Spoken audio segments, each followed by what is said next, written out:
Seconde de la fin de cette rencontre, toujours une des dernières accélérations de la part des Penguins de Pittsburgh pour chercher à sauver un petit peu la face à Yann Irdina directement sur Roman Cechmanek qui va relancer tranquillement de la crosse 7 du plexi pour écarter au maximum le danger.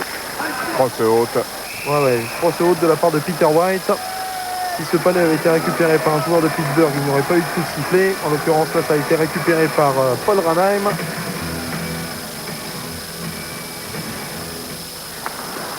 Le point et le fait majeur dans cette rencontre, c'est ce but marqué en infériorité numérique par l'intermédiaire de Jody Hull. Nous étions dans le premier tiers-temps pour permettre à Philadelphie de mener 2-1.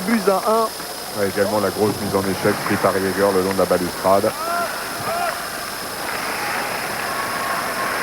Et à l'image d'un Mark Recchi qui a marqué 10 de ses 11 buts à l'extérieur, eh bien Jody Hull lui a marqué 5 de ses 6 buts à l'extérieur aussi.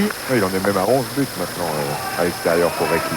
Ouais, c'est vrai parce qu'il a réussi le doublé. Ouais. La formation de Philadelphie qui de loin est une des meilleures formations à l'extérieur de la NHL puisqu'ils ont plus de 60% quasiment 60% de réussite avec 13 victoires. La 13e est là. Hein. Il n'y aura pas de surprise. 9 défaites et 6 matchs nuls. TJ Koch. Ça a été récupéré par Damon Lanko, Rick Tocchet. La frappe de Rick Tocchet qui cherchait la lucarne opposée. En l'occurrence, la lucarne gauche de Jean-Sébastien Aubin. Ça va pouvoir revenir avec Michel Sikora pour les Flyers de Philadelphie qui monopolise le palais là depuis quelques instants avec l'accélération de Ruslan Fedotenko. Et la frappe juste derrière de la part de Damon Lanko. Heureusement, il y avait la bonne présence d'Aubin qui n'a franchement pas été très aidé par son secteur défensif aujourd'hui. Non, laissé seul surtout dans la première et dans la deuxième période. À peine soutenu par les avants, toujours ce repli défensif qui pêche du côté de Pittsburgh. Et il est vrai qu'il a fait quelques bons arrêts, mais n'a absolument pas été aidé par l'ensemble de son équipe sur ce match. Bon match aussi réalisé par cet homme, Ruslan Fedotenko, le jeune russe. 10 buts, 10 assists, un total de 20 points depuis le début de la saison. Lui qui n'a joué qu'une quarantaine des 52 matchs réalisés par les Flyers de Philadelphie. Nous sommes dans la dernière minute du temps réglementaire. Et bien évidemment, l'objectif pour les hommes de Bill Barber, c'est de conserver au maximum du temps ce palais dans la zone offensive pour enfoncer encore un peu plus une formation des Penguins de Pittsburgh qui certes va continuer de dominer dans la série des 5 matchs qui opposent ces deux formations dans la saison régulière, mais qui ne va plus mener que 2 victoires, la une. Maintenant, prochain match entre ces deux équipes le 7 février prochain. Et pour conclure, ça sera le 7 avril sur la glace de Philadelphie.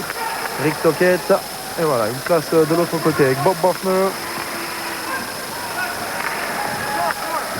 Pendant ce temps-là, les spectateurs sont d'ores et déjà en train de quitter la Mellon Arena de Pittsburgh, qui est en train de concéder allègrement sa 12e défaite de la saison à domicile. Ce palais qui a été dévié, qui passe de l'autre côté du plexi.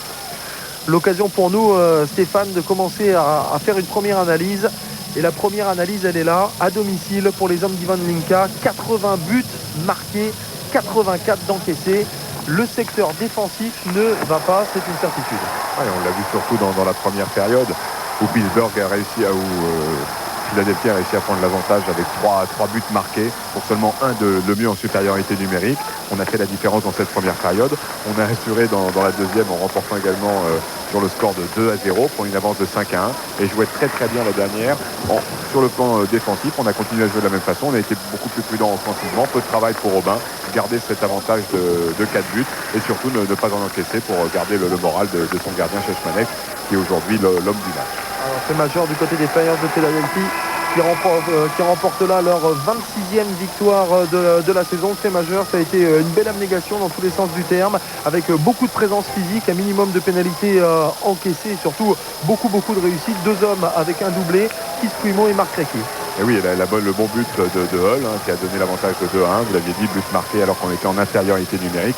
Et l'abnégation des joueurs, le très bon repli défensif et l'entraide et donner toujours le palais devant, toujours porté vers l'offensive et jouer simplement. Voilà, je vous rappelle cette victoire, la 13e victoire à l'extérieur de la saison, la 26e au total pour les Flyers de Philadelphie qui comptent maintenant dans cette conférence Est 4 points d'avance sur les Penguins de Pittsburgh. La victoire donc des hommes de Bill Barber. 5-1 face aux Penguins de Pittsburgh. Prochain rendez-vous de hockey sur l'antenne de Canal+.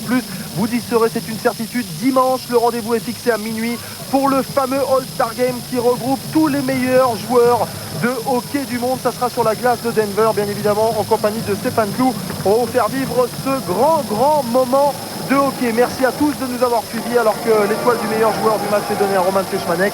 Logique, excellente suite de programme sur l'antenne de Canal+. Salut à tous.